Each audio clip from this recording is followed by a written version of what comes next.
ज्येष्ठांची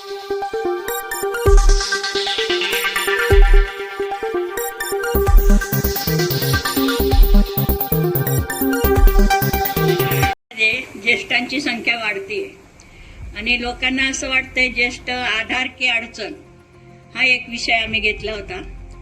तर आधार म्हणजे काय आहे तर आपले सगळे ज्येष्ठ मंडळी आपल्याला भरपूर आधार देतात.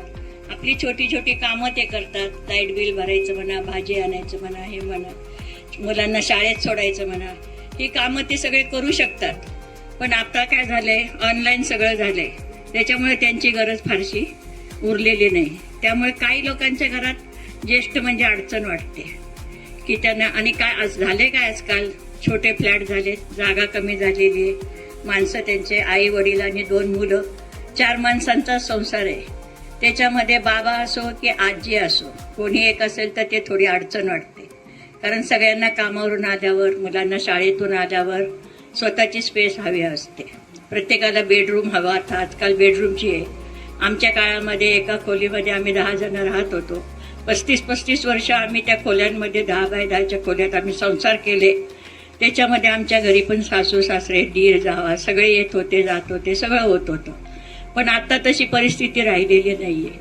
ज्येष्ठांचे फार हाल चाललेले आहेत. आणि आपण अडचण म्हणू तर आता त्यांनाच कुठं जागा नाही अशी बसायला. नवरा बायको बोलत असतील तर त्यांना मध्ये बोलू नये त्यांनी, अशी माझी इच्छा आहे. त्यांच्या कुठल्या पण ह्याच्यामध्ये चर्चेमध्ये आपण भाग घेऊ नये. शांततेने घरात राहावं तर त्यांना थोडाफार मान राहतो.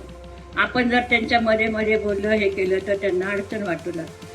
आणि अडचण वाटण्यामधूनच वृद्धाश्रमांचे जन्म झालेले आहे. शेवटी ह्या वयामध्ये दुखण्यांनी जास्ती त्रासलेले असतात. दवाखाना सुरू होतो, सुनांना अवघड वाटतं, मुलांना कामं सोडून मागे पळावं लागतं. त्याच्यामुळे सगळेच वैतागलेले असतात. आणि मग यांची सोय कुठे करायची हा प्रश्न निर्माण होतो. तेव्हापासून हा वृद्धाश्रमाचा उदय झालाय.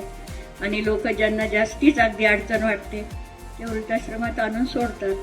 अशी परिस्थिती आहे. पण ज्येष्ठ म्हणजे हे कुटुंबाचा आधार आहे, श्रेष्ठ आहे, कुटुंबाचा आशीर्वाद आहे, हे प्रत्येक मुलाने समजलं पाहिजे. एवढंच सांगेन मी.